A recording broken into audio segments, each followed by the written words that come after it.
man, it's Wednesday night, just like that. Just like that. Yeah. I want to apologize up front. I am under the weather. I have been all day, and we're going to try to pull this off as best as possible. But I do feel like a bag of hammered crap. So sorry if I miss anything, or if I don't seem too sharp today. But all right. Well, thanks, Professor P, for popping in here again this fantastic Wednesday evening with our awesome crowd. Right? Yeah. And I guess we'll just start off with the introductory stuff, the things that you normally do at the beginning of every show. I'd like to welcome Bruce Coltgen, Michael Robert Emery, Michael Schmidt, KS Skyhawk, Keith Claritri, Bobby Frizzell of Frizzell Racing, Fab Race Mod Repeat, which is Chris Cox out of he's at Northeast Dragway at Speed Oasis headquarters. Vintage Adventurer Drives, Scamp Man, Mama M3, otherwise known as Colleen Tebow, in her, I guess it'd be her non-Superwoman fatigues. Levi's Backyard Performance, Clayton's Toolbox, Mrs. One-Eyed Cat. Let's see, who else we got in here that I haven't. Oh, Buff Del Campos popped in. We're in the shop watching, so he must be busy working, him and Kim. Let's see, Dave Norman, Paul Pihoy, Andrew Nelson, and I guess Mike Robert Embry. Yeah, he says a bag of hammered crap. Is that a switch pitch diagnosis? That is right off the cuff into a second converter pitch. Yes, minute and 30 seconds or whatever it was, right there, right? Yeah. Yeah. Let's see. Val360 Jimmy says Dallas, the best intros in the business. Well, thanks. I appreciate it. And I appreciate you guys for stopping by every Wednesday night. Majority of you are pretty much our consistent viewers for this live. If you haven't noticed, I've done a lot of things to the live in the past, I don't know, 3-4 months. One, I don't even make it monetized anymore, so it doesn't even show you guys commercials. The other thing is I don't put on any of those visualizations or whatever it is so that you guys have the pain in the butts. So that way we just have much more of an enjoyable show. Good. Yeah. It's not about the money. It's about putting the information out, having fun, and hanging out. Right. Yes. So it makes the week go by faster. You know, when I was doing this on my channel, I didn't know how to turn off the monetization at all. I didn't know how to do that. Well, you have to turn it on. Each individual show, you have to turn it on every time. Oh, okay. Yeah, well, I used to turn them all on, and then it was just like, it got to be where they were putting commercials in the middle of our live, and people were like, hey, man, I just missed the last 3 things you said because I was watching a commercial. Oh. And I thought it was wrong, you know? Yeah. Especially when you have an information-based show. You're trying to answer people's questions, right? Yeah. No, I agree with that. Yeah. So I thought it was better just to have the information get out there, and then we'll make it up on the big end somewhere. Right. Yeah. I guess let's see what else. What do we got? Do we have any tech questions I flew through? Michael Robert Embry says Straub Technologies introduced their new premium timing gear sets, developed in partnership with Engine Pro and Rollmaster to deliver precision, durability, and maximum power for the inline 6 crowd. You think that was copy and pasted directly from their website? Yes, but here's my rebuttal to that. Is that the Rollmaster, if you're running a Slant 6, what they do is basically it's just a big block Mopar at that point, right? Double roller timing chain. The problem is, though, is that the offset is not correct. So when you put it onto your crankshaft, and then it lines up with your camshaft, it actually pulls the camshaft out of the slot by about 130 thousandths. So what happens is the oil pump is trying to pull the timing chain back while the timing chain is trying to pull it forward. And if you don't correct that, it'll lead to premature wear on the gear. So I have to cut down every single one. It's a minimum of 100 thousandths off of that crank gear. So that way, when it goes on there and you actually roll the engine over, the cam doesn't walk itself out. Wow. So, I can't believe somebody would actually market a product and then not test it themselves. Yeah, and in fact, the guys over there at Engine Power, that guy, was his name, Pat? When they built that Slant 6, he did the exact same thing. He I had done it for a while back, And then they did the same thing. They had to take 70 thousandths, I think, off of theirs to make it work. So just be careful. If you run Rollmaster, just make sure, put the crank in, put the cam in, roll the crank over, make sure that it doesn't, it's not walking out, because remember, that's going to pull it back. The oil pump's always going to pull it back, and the thrust is going to be up against that. So if it walks out and you put a dial indicator and you push on it and it goes back, that's how much you have to take off the crankshaft, so that way it runs true. Well, you know what's weird? Like, okay, when I did this Easy 302, I wanted to run a timing chain that was like virtually every Ford 302 that was made from, like, say 1987 on up had a double roller timing chain from the factory. And I'm like, oh, well, the Chevrolets, they still offered your basic, you're not even a roller. It was just a regular timing chain. Yeah, it's like a clamshell chain. Yeah. Right. And I'm like, okay, well, let me see what I can step up to. And they had a single roller timing chain offered from General Motors, and that was available on the LTs. It seemed to work just fine on what I was doing. So I used that.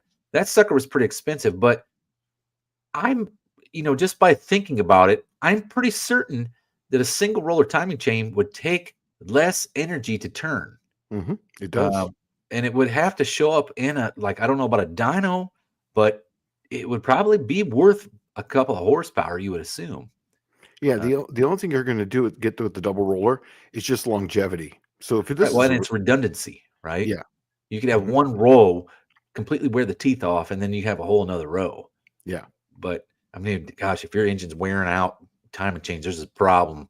It's more than just you need a double roller. Well, I guess that's for spring pressures. Super high RPM, spring pressure and RPM. How fast is it accelerating, deaccelerating is really what comes down to. The slower they go up and the slower they come down, the less there's work on that timing chain. Maybe it was not a good idea for me to put a single roller timing chain in that Easy 302 then. It's going to be fine because it's a flat tappet. No, it's a hydraulic roller. But what kind of springs? Hydraulic roller springs. Like 150 on the seat? Like I don't even remember what they are. They're equivalent to what's used for the LT4 hot cam. Oh, okay, that's pretty probably not something too gnarly. Yeah, you'll be fine. Yeah. Let's see. Keith Cleachy says, "Good job in getting the carbs sorted out, Dallas. At 302 sounds angry. It does sound way better at idle, and it's about as snappy as it was before, but now it idles, so that's a big plus." I wanted to be able to put it on the dyno and it actually run and idle for a while, but all right.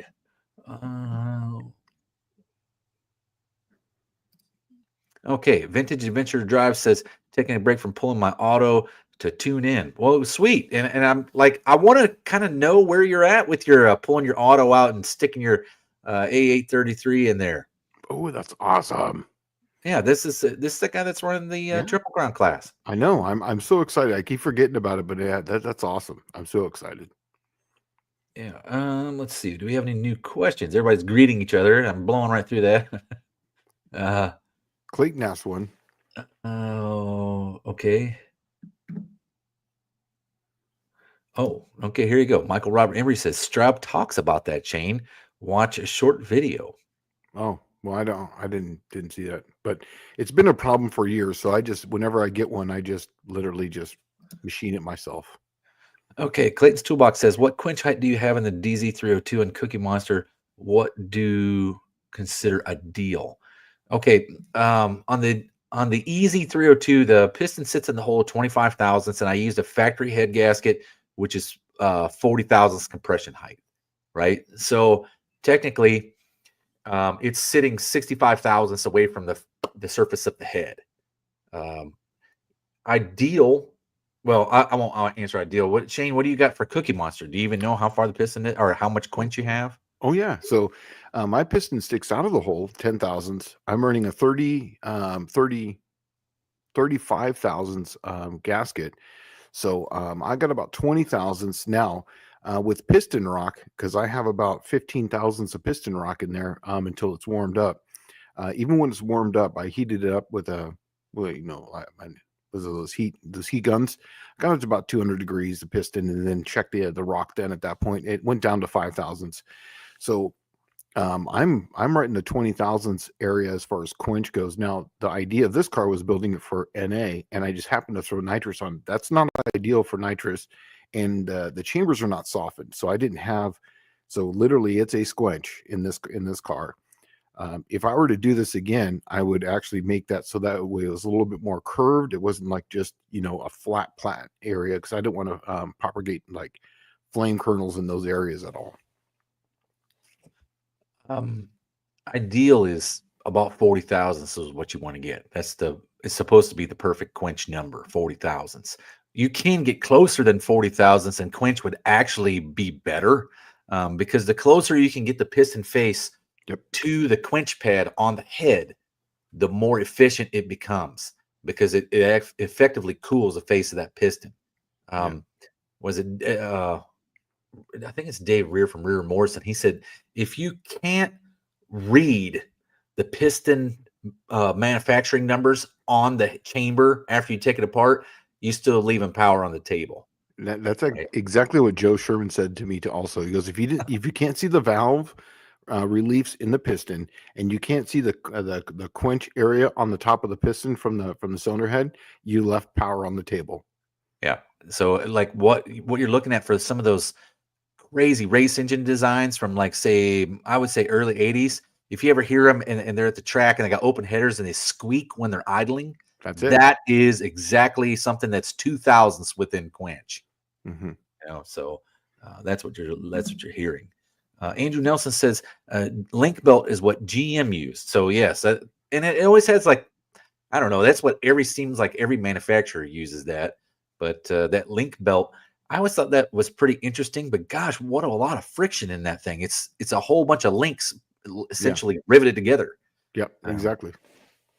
But I actually like it. I think that my next engine, when I build the engine for the Plan Z 2.0 that I'm going to take on the Smokies run, I think I'm going to run a single row on it. Single row time chain? Yeah, why not? I'm thinking I would really like to test that. If there's really, are you losing? It's just like when I was a youngster, and like I'm talking like late 80s, early 90s, the older guys used to say high volume, high pressure oil pump, double roller timing chain. That was like standard in every performance engine, right? Yep. Well, what I found out is high volume, high pressure oil pump costs you power, right? Unless it's absolutely required because you're getting low oil pressure at 10,000 RPM, right? Otherwise, you're just leaving power. You're just putting it right through the oil pump. It's what you're doing. It's just, you're adding whatever horsepower you made, you're adding it right back to your oil pump. Yeah. I'm kind of wondering if the timing chain would be worth testing. Just put a double roll in it and same engine, just a double roller timing chain, and throw it in there and see what kind of difference there is on horsepower. I don't think you would notice it anything below 6,000. That's just my opinion. Yeah, it would probably only show up at higher RPM where mass becomes a robbing factor, I guess. Yes, because now you're trying to change the position of that chain as it goes around the bottom and top, so then it's going to pull it tighter. Well, here's another thing though. With 2 rows, maybe the chain won't stretch or strain as much, and you might have more accurate timing. So you could gain more power. I don't know. Yeah, that'd be something worth to try. I think this is where I would really like to have my own dyno shop, and you can, like, it's not costing you anything, just put the stuff on there and find out. Let's see. KS Skyhawk says, porting Buick heads, were there any protrusions for push rods or head bolts into the sides of any of the ports? Yes. If you're doing 350 Buick, okay, the 215, 300, and 340 did not suffer from push rod pinch.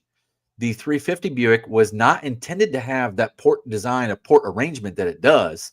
That was an afterthought when they modified the 300 and 340 port arrangement from the nailhead style to the later big block Buick style for the 350 Buick to look like a similar engine to the big block Buick, only just a smaller variant. When they moved to ports, it's now suffers from push rod pinch, which most engines that have Siamese intake ports suffer from push rod pinch, right? That's the biggest thing that you got to get away from. That's what limits the head flow numbers on most of those older heads is push rod pinch. The 350 Buick suffers from it pretty bad because the bore spacing is fairly short on the engine, meaning that the ports had to be closer together, right? To do that, Buick compensated by making the ports very tall, but you still have push rod pinch on both sides of the port. Now, the easy way to fix that is if you're not running the 68, 69 engine with the larger 3/8 ball diameters at the end of the push rods, and you're not concerned with running a really tight clearance on your push rod, if you're running a later oil through the push rod setup where it's got or I'm sorry, is it, oh man, yeah, it's 5/16, right? 5/16 is your standard push rod, I think. I can't remember now.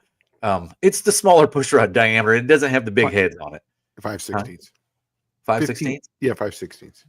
Okay.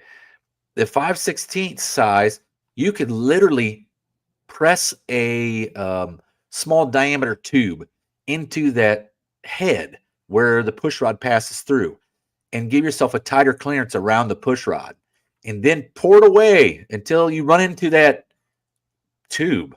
And preferably you made it out of copper or something, and you put a bunch of really good stuff on it, like say some JB Weld, or what's the other thing? I use JB Weld with JB Weld with aluminum chips in it.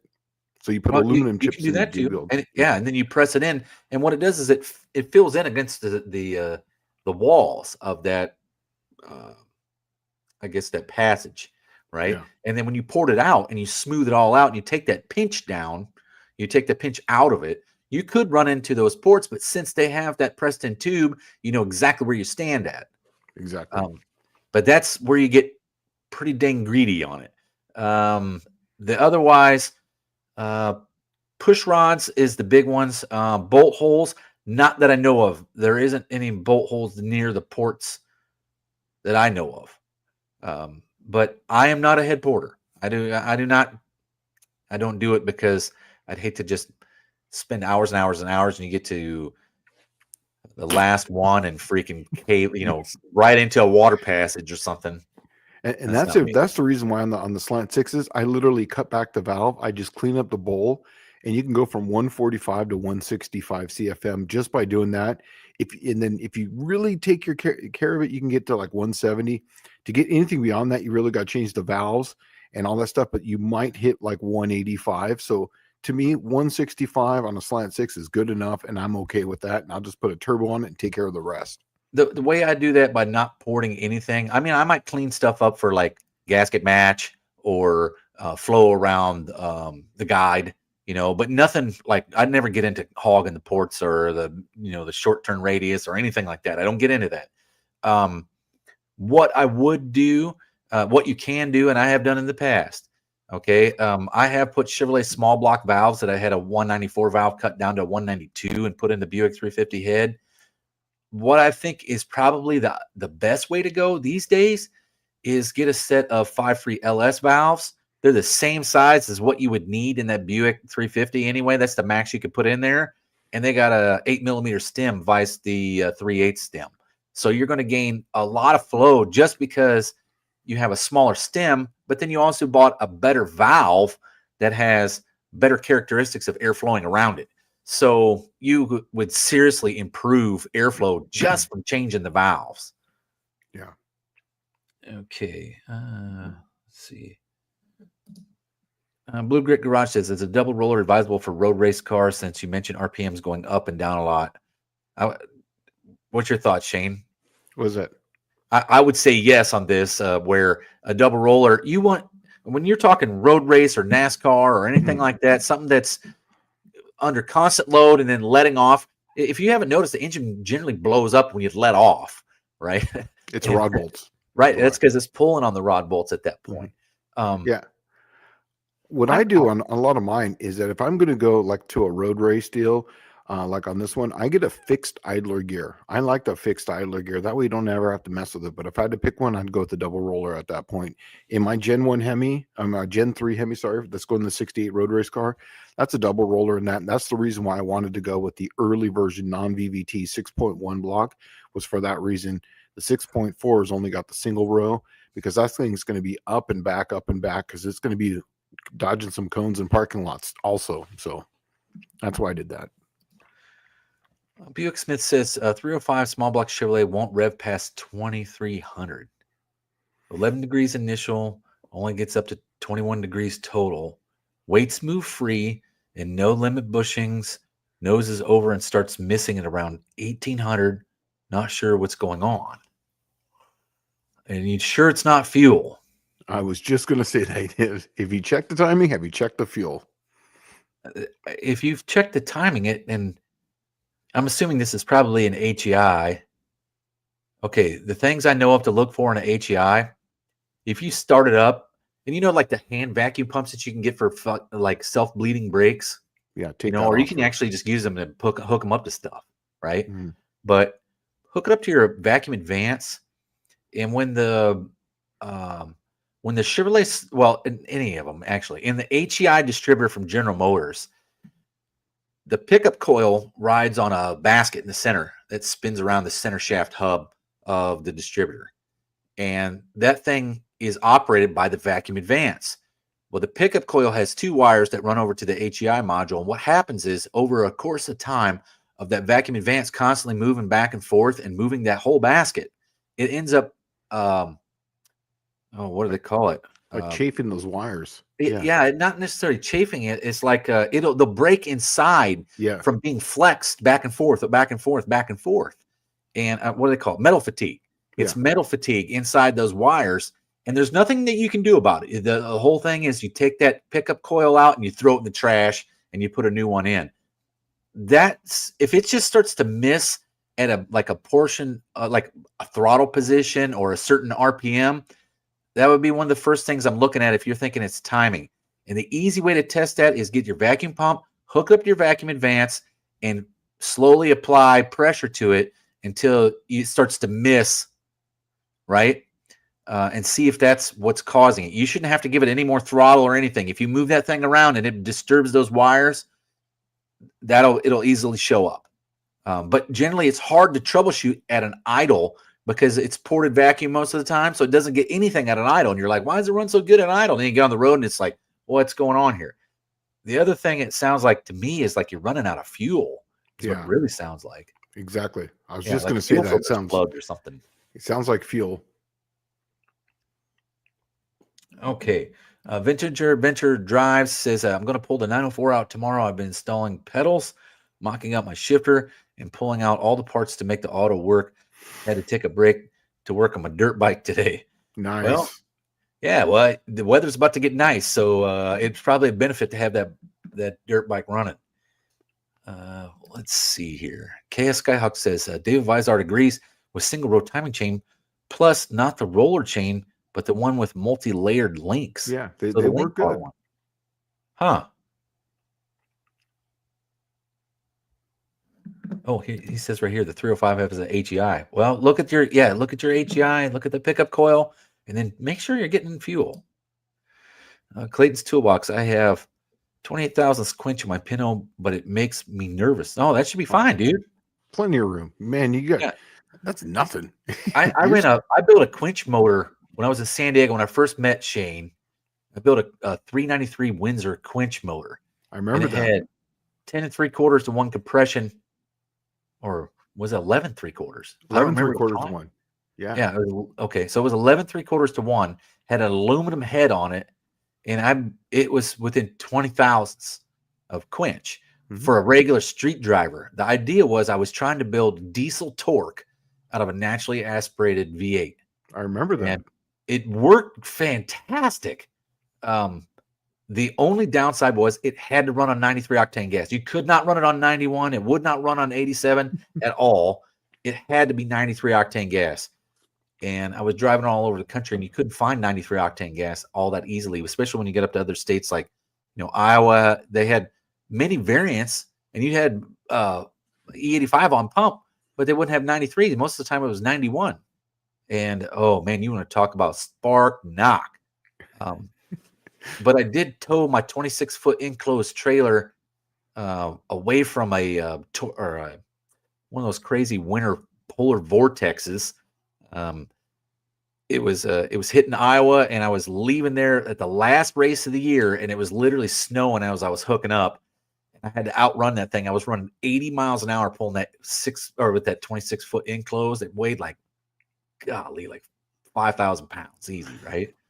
And I was towing that sucker 80 miles an hour in high gear, and it got out of there no problem. It did get 4 miles of the gallon doing that, though. So I remember when you're building that engine, it was on the engine stand the first time I came over to your house. You were living over there in like Sorrento Valley area, wasn't it? Linda Vista. Linda Vista, yeah, Yeah. Linda Vista. Yeah, but the Navy housing 1-car garage. Yeah, that's what it was. Yep. Yeah. Let's see. Buick Smith's plug gapped at 43,000. If that 305 is like a 70s variant 305, 43,000 is actually kind of small. Yeah. It should be up around like 55 or 50. Let's see. You know, that's one thing too that I don't get too hung up on anymore is plug gap. You know, I've always, make it as wide as possible. It's like, well, I was the same way.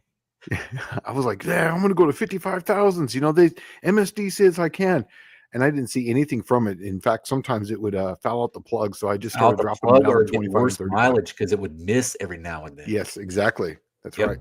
Yep. And I just decided like my plug number ended up being like 35,000. No matter what I run, everything works at 35,000. On this car right here, I run these at 25 on the nitrous. Oh, well, that makes sense. A lot of cylinder pressure. Yeah. But, Andrew Nelson said life was great learning how to do quench on aluminum rod engines. So, oh yes, because they stretch is a thing. That's a real thing, especially if it's a high revving motor. So. I think it was like, man, there's big block Chevrolets can go up to like 30,000s. I think of stretch, like, or is it 20,000s? I forget what the exact number is, but one of them, that's how much you have to account for the rod stretch at certain RPMs, depending on your bob weight. So Levi asked a question here. When does compression ratio start to become a negative? How is that measured? And I understand that cylinder pressure is important. What's y'all's thoughts? This is a four triple crown motor.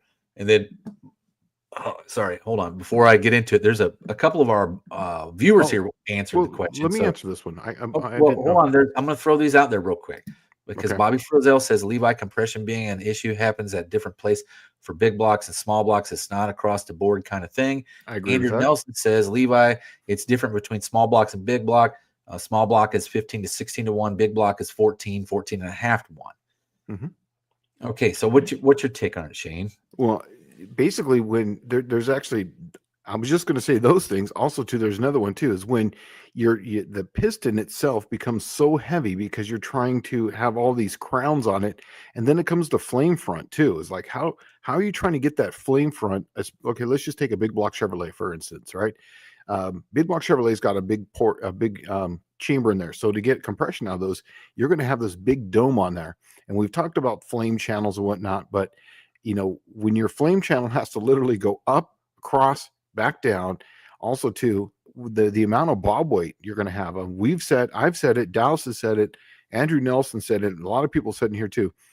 Lightweight is your friend when it comes to power also, as far as revving up and down. So when you're starting to make that piston so heavy that your bob weight goes through the roof, you have to account for that by adding Mallory metal now to your crankshaft. You just weightened up everything, made it all heavier. So you've just, you know, did it offset it, or did it? That's when I think is when it starts to kind of not really work. But I agree with what the other two said. Absolutely. Okay, I may say something that's going to be controversial here, but sure, go for it. Let's do it.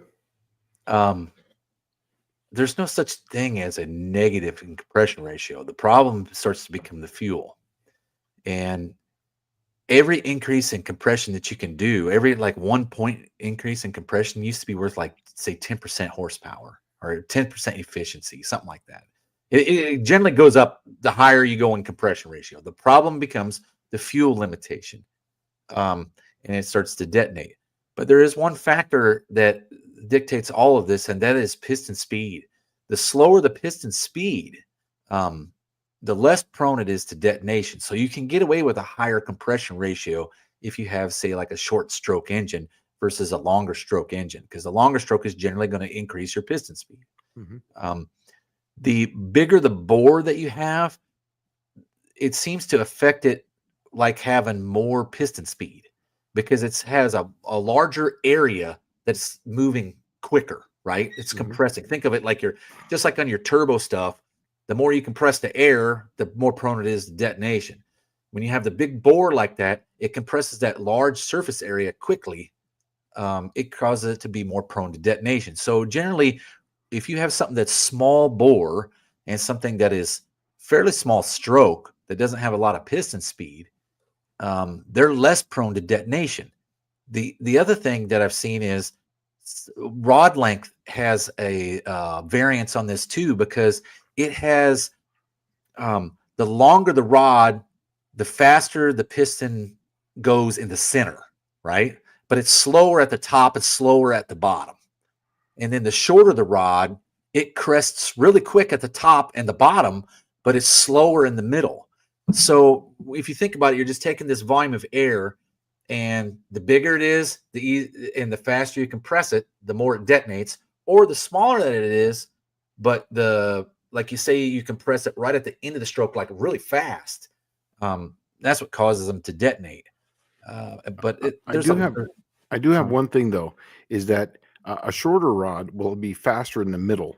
Is that what? Do I have it backwards? The Yeah, shorter you have it rod is backwards. faster in the middle, and then slower at the top and the bottom.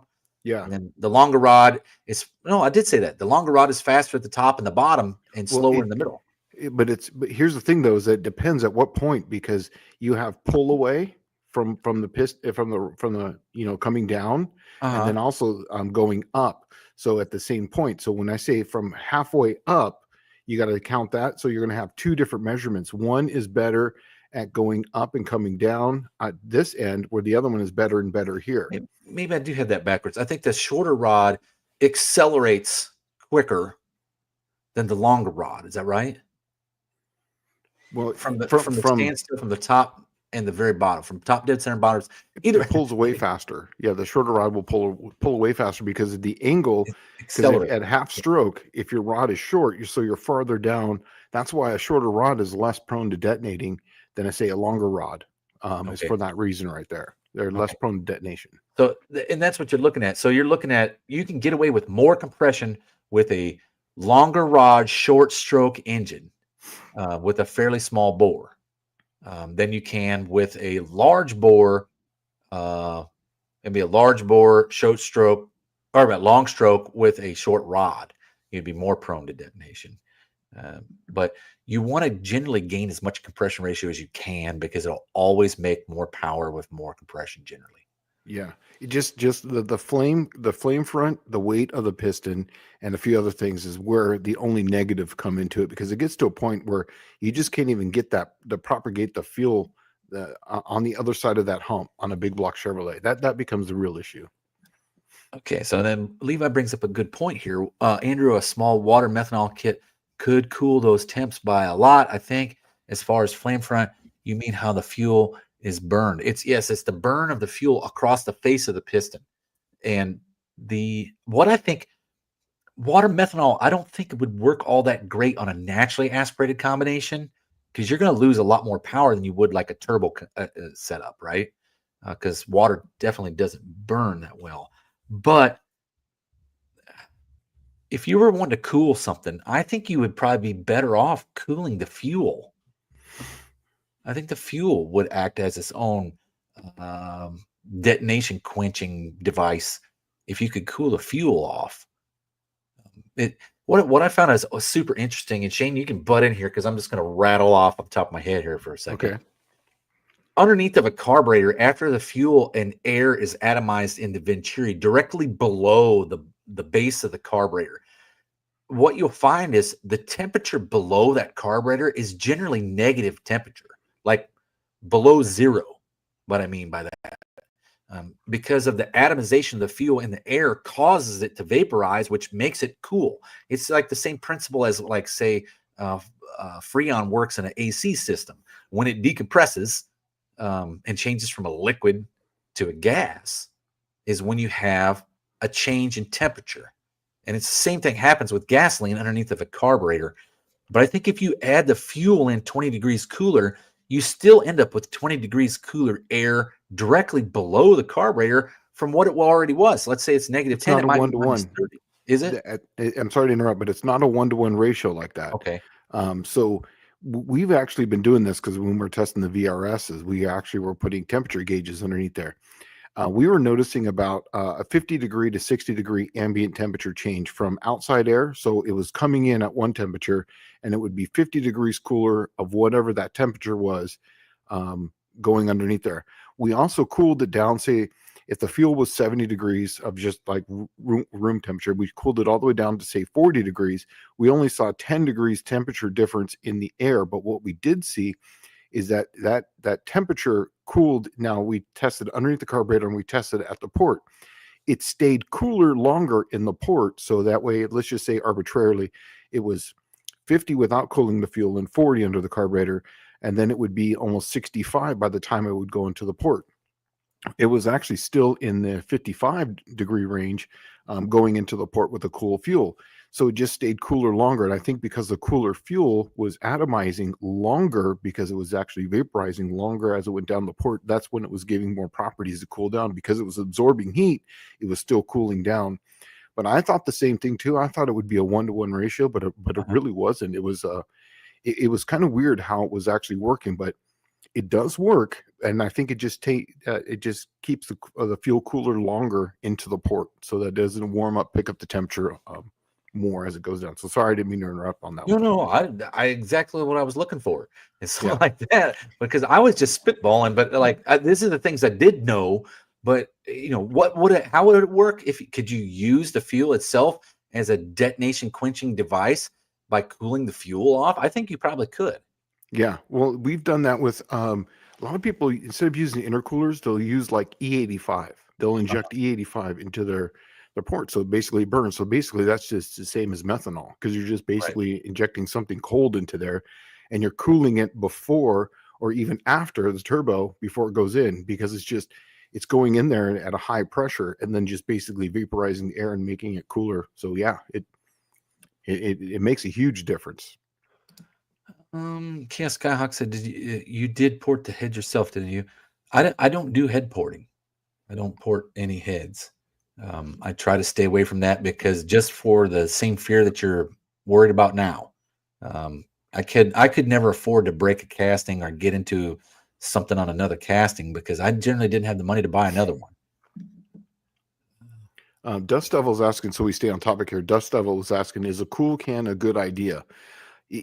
There was actually, where is that at? Oh, I must be way behind. Yeah, it's way at the bottom, because we're far behind. But there's a video on Engine Masters that you should watch if you're into this, because they found out that if you just put an you run your fuel through, like say a transmission cooler with a fan on it, that works just as good as running a cool can, because it actually drops the temperature. All you're trying to do is cool down the fuel and stabilize it when it gets into the carburetor. It works better because it's a more efficient cooler. The cool can, the problem with the cool can is, like, you can literally run a cool can today, but you may get tossed off the track because those things get condensed and they drip water on the track. And that was why most of them got kicked out. Now, there is an easy way around that, is that you bring dry ice and put dry ice in the cool can. Okay. But dry ice is so cold, you actually run the risk where you could freeze any water in that fuel. And it doesn't atomize and it plugs up the carburetor. It does. But, what we do is, if someone's running a cool can, I'll tell them to put it on the return line going back. So they'll have, on their dash 8 going back.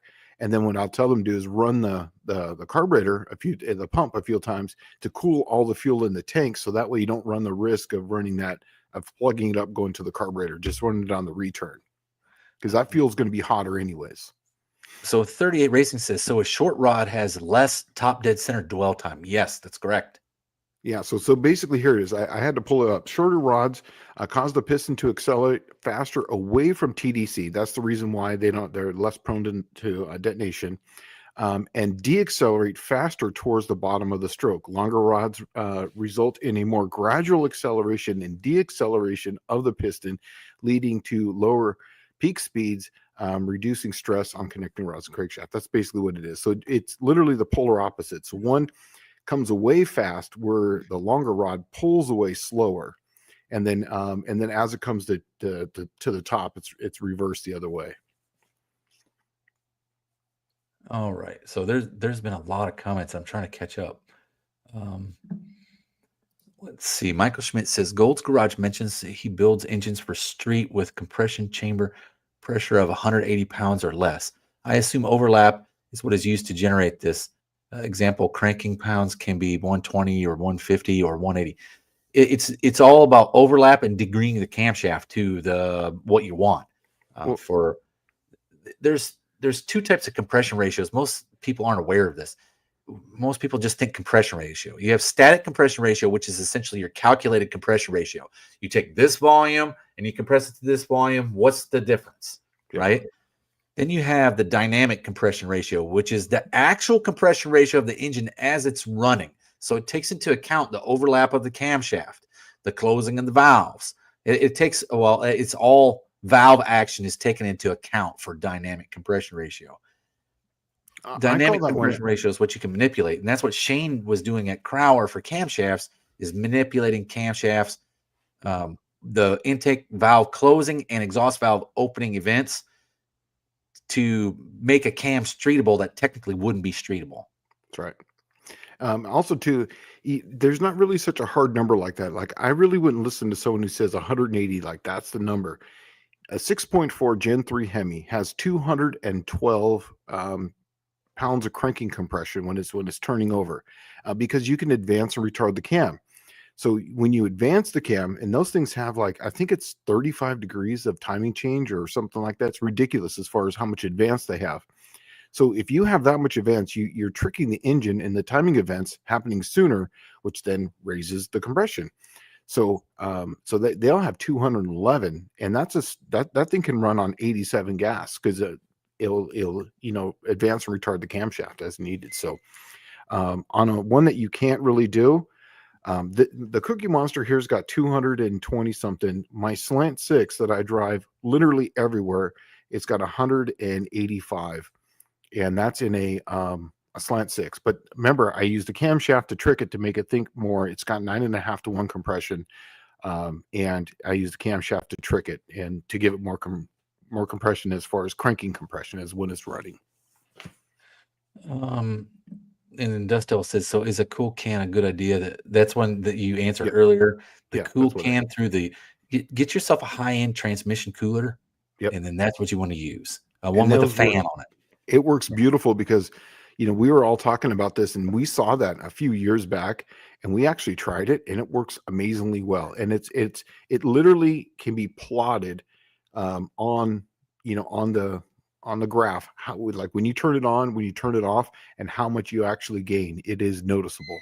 I kind of often wonder if it, like, sticking one in a fuel cell, like if you get a log style one and stick it inside of a fuel cell and fill it with cold water, if that would actually be even better, because heat transference, when you're talking, like, it's not a conduction thing.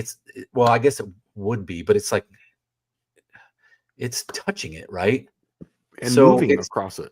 Right. And it's constantly submerged in it. So I would assume that the heat it's going to pull out is going to be immense. Water is a heat regulating device. Mm-hmm. Have you guys, a lot of people here haven't been to the desert, but here, when I used to go to the desert and we were going to go off-roading, you could take literally your room temperature beers, put them in your cooler with ice and water, and then you would literally drive 15 feet, go through, like, a quarter mile of whoop-de-doos, and you come back, and all those beers are ice cold, because they're rolling around inside the water, and the ice, and they're moving around. So it's transferring all that cold right into, it's actually pulling all the heat out of the beer, actually is what it's doing. And then it comes back, and it's ice cold beer, literally a little frost as you come out. You can do the same thing with the beer can. If the beer is absolutely warm, room temperature, if you have a block of ice and you just sit there and spin it on a block of ice, after 5 minutes, you can open that beer and it'll be ice cold. It's the exact same thing. Michael Schmidt says, in regards to his question he had earlier about the 180 PSI, he says, can you explain how to manage this when building a street stripper?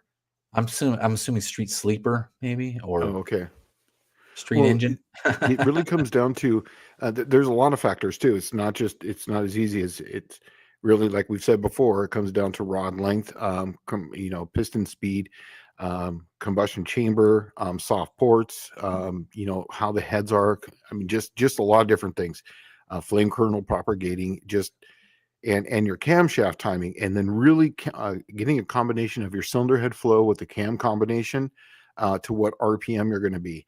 I did this quite a bit where people were limited to a type of fuel, like let's just say 87 fuel, but they wanted to run, 7,000 RPM. To run 87 fuel at 7,000 RPM and make power is incredibly hard, because that fuel wants to detonate. It doesn't like RPM. So you really got to pay attention to that kind of stuff. But really, your camshaft is the number one thing that will make that happen. That's where a custom cam comes in. Vintage Adventurer Drive says, what is your opinion on an aluminum flywheel for drag racing? I've scoured the forums, and the old guys like to get into heated arguments over them. For drag racing, I would say no. See, the way the flywheel works is it actually stores energy. Think of it like a dynamo, energy, right? Exactly. And it's essentially inertia, okay? And because of you have spin the mass, you're creating inertia. And when you let the clutch out, all that energy is directed toward the drivetrain, all of it, all that mass. That's why the heavy flywheels work in a small cubic inch heavy car. That's how you, in like the 60s Buicks used to be pretty bad with this, where they'd have like a freaking 45 or 50 pound flywheel on it.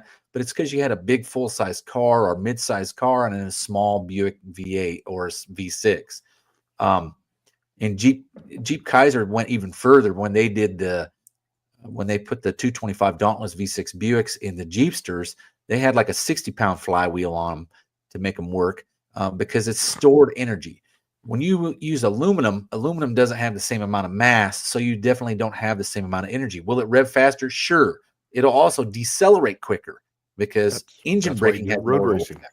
It's very good at road racing. It's very good at stock car racing. Mm-hmm. It is not so good in a drag racing application unless your car is generally lightweight and you're running a lot of gear and you're going to turn a lot of RPM.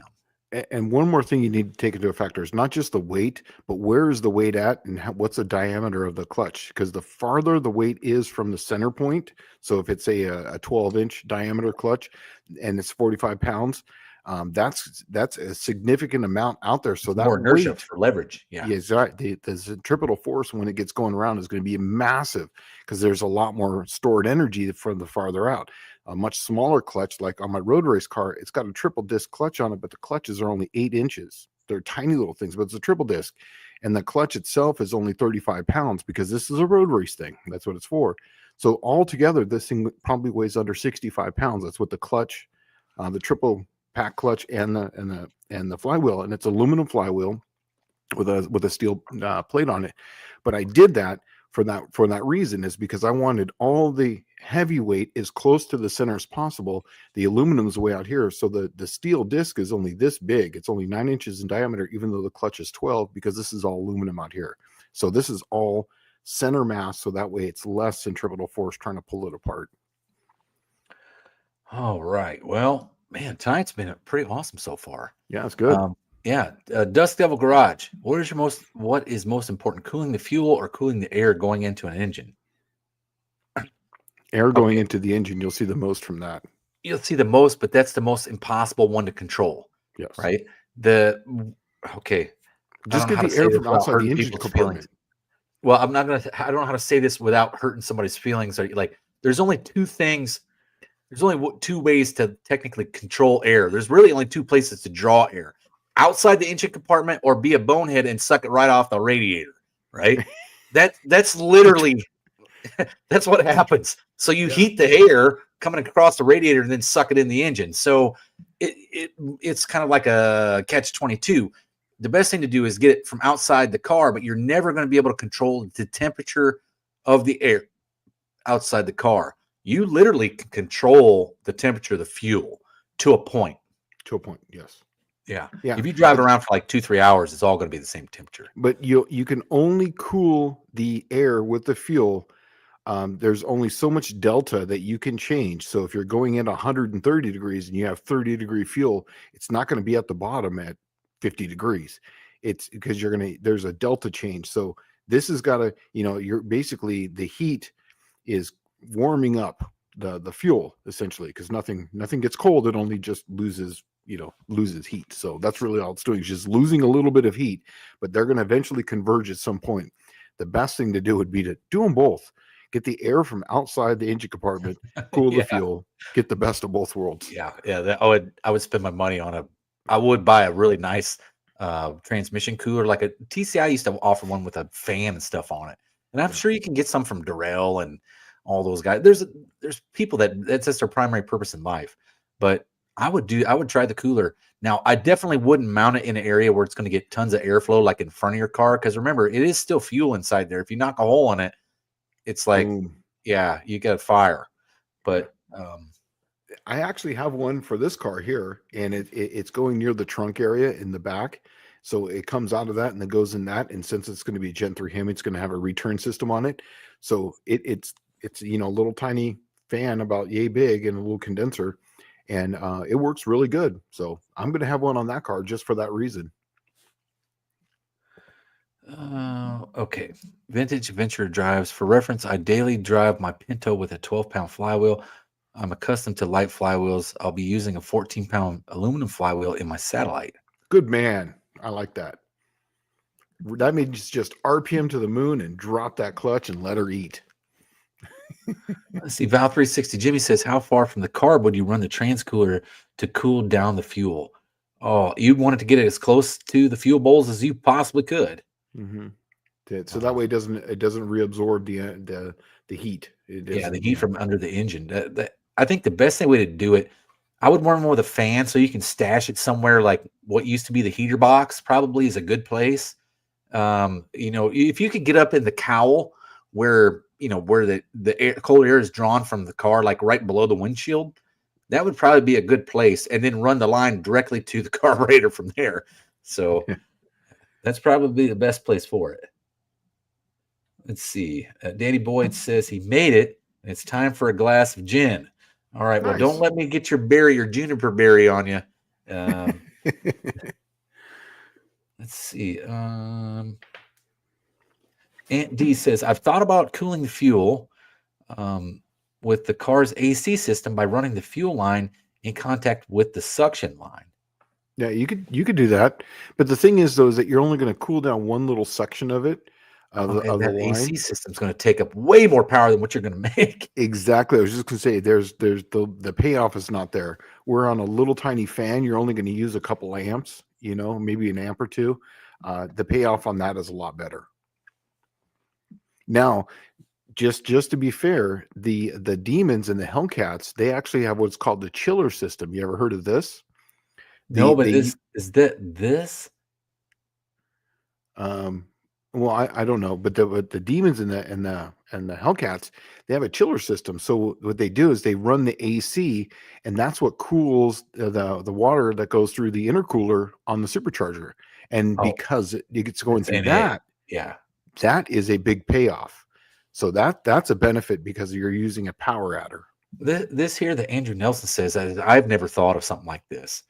Some naturally aspirated land speed record cars run the air or the intake air through a water to air intercooler. That way they can control the temperature of the air coming in. Yeah. I see it works different when you're running 180 miles an hour or 200 miles an hour versus 100. Yeah, because the air now's got pressure. Yeah, it's got a lot of pressure coming in there. So I imagine it could probably overcome any loss that would be across that air to water intercooler. You ever been to Bonneville? You ever seen that? No. You ever seen that? It's something else. And the way the heat comes off the salt, even though it's bright white, it's still warm out there. I mean, it's not nearly as hot as like black asphalt, but I could see exactly how that would help. Huh. And in a car like that too, weight is your friend, because it's all about traction. Because it's hard to go full throttle in those things a lot of the times because there's just not a lot of traction there. I just kind of wonder okay. So Dylan Levi's asking here, air to water intercooler is just plain work. In the Laguna, highest temps I'll see it is under 100 degrees in the summertime. Exactly. They do. I often wondered, how you got a water methanol kit. I've kind of wondered if you could just run some E100 methanol, because that's the saving grace about the methanol injection stuff is that, it essentially burns cold. right? And that's what causes it to decrease in detonation. I kind of wonder if you could do it on the air inlet of, like, say, a carburetor, where you have just a methanol injector, just spraying methanol in, and just a little bit, what difference would it make? That'd be cool. That'd be worth a try. Yeah, and I mean, it's so cheap. The water meth stuff used to be real simple, because the answer used to be you go to your local O'Reilly's, you buy a bottle of windshield washing fluid and pour it in there, and you're good to go. And a lot of people didn't know that's what that was. Yeah. But let's see. Okay. And then Ron Warren swoops in from the top rope with an elbow. If all else fails, put a heavy shot of nitrous on that. Thank you, Ron.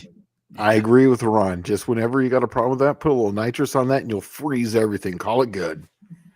Yeah. Let's see. Danny Boyd says the 5.4 Lightning had a refrigerant-cooled intake air cooler too. Okay. Yeah. So I did not know that. I didn't know that either. And he said, chill your intake system like a cold beverage. Like your gin you're drinking there, buddy. Right? Okay. Yes, Mohawk 62. That's or I thought you were Scamp Man. Weren't you Scamp Man a few minutes ago? Didn't Dodge run AC Cool? That's what Shane was saying. Yep. That's exactly what they did. It was on the Hellcat and the Demon. And it was called the chiller system.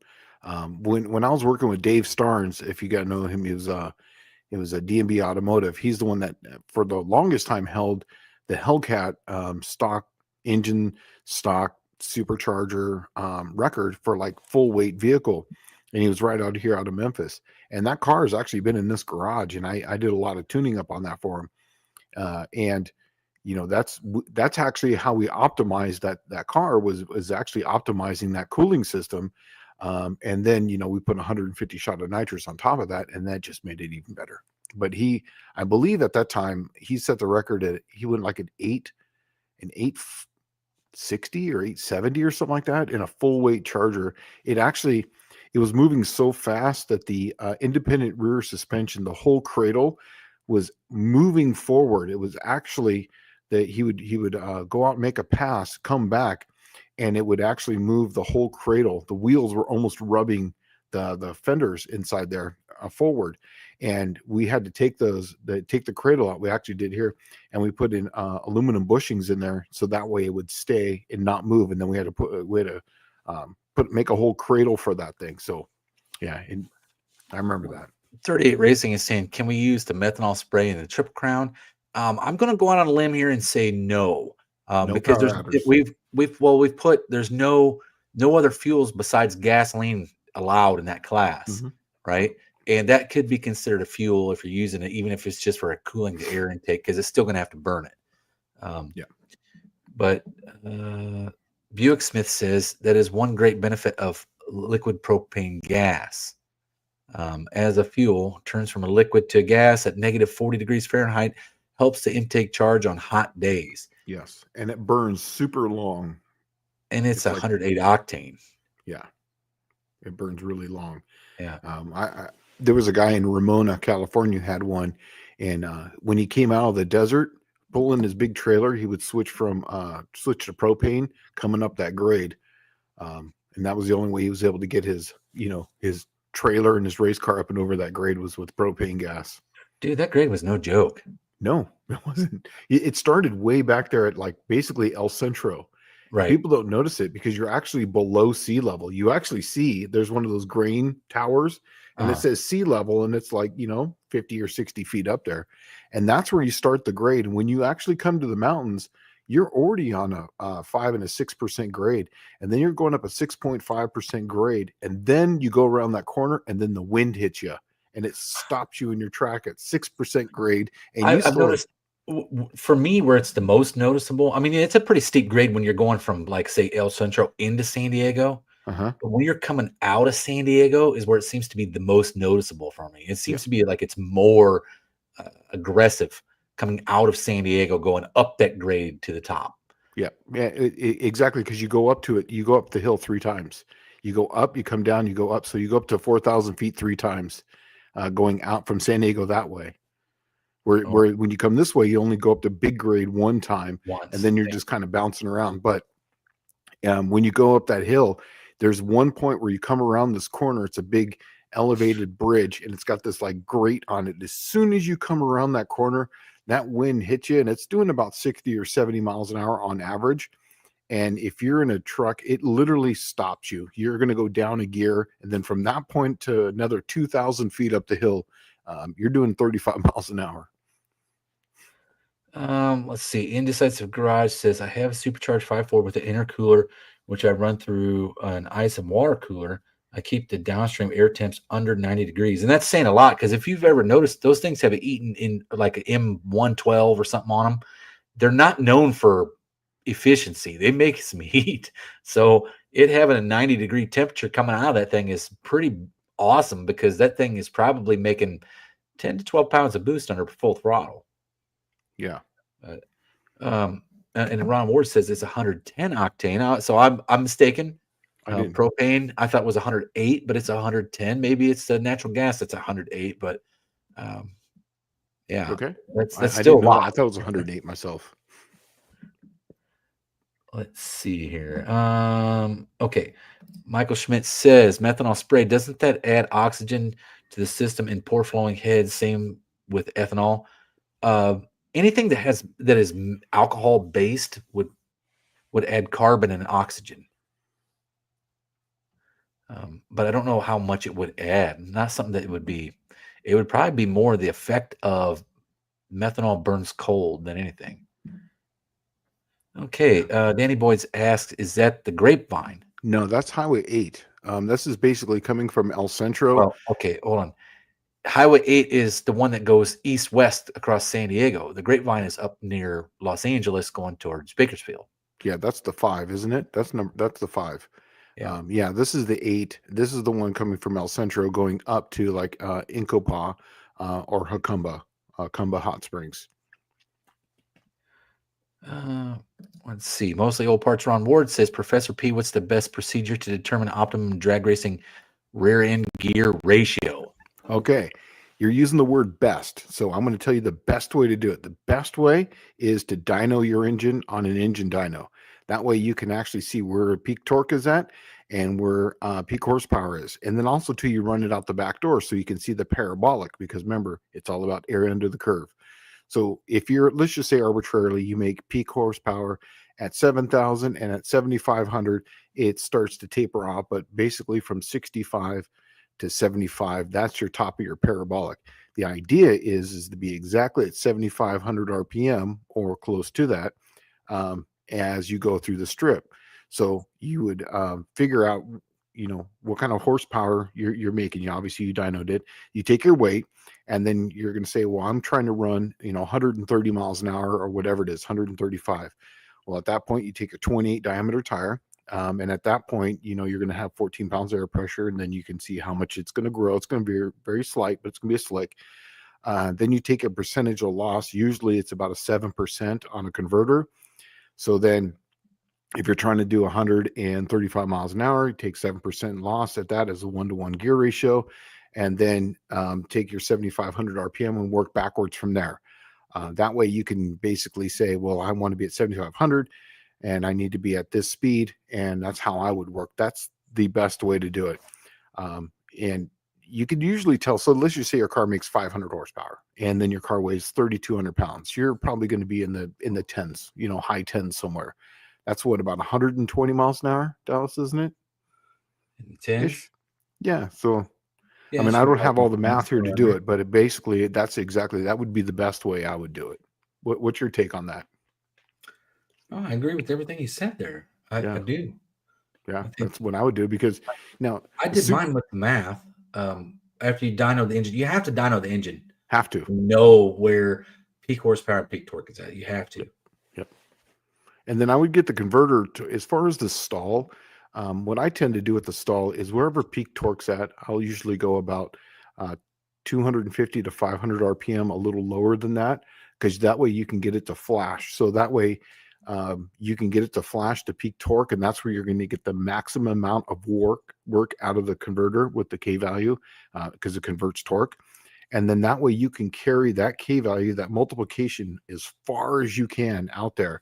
Because once you start moving that stator, once that stator starts spinning, you've now gone from 1.2 on the torque. Now you're like at 7% loss at that point. Once that stator starts moving, that's where all the magic goes away. But the whole idea is to keep it as tight as possible. The converter that I had in the Cookie Monster before I went to the Power Glide, it had about a 6% efficiency in it, so it had 6% loss, which is amazing for a car. It's a good number for a converter that was 5,800 stall. It's an amazing number. The one I had in before had an 11%, so it was sloppy. So I was barely doing I had a 430 gear in it, 28 tire. I was at 7,700 RPM at barely 128 miles an hour. So because it was just slipping through the moon.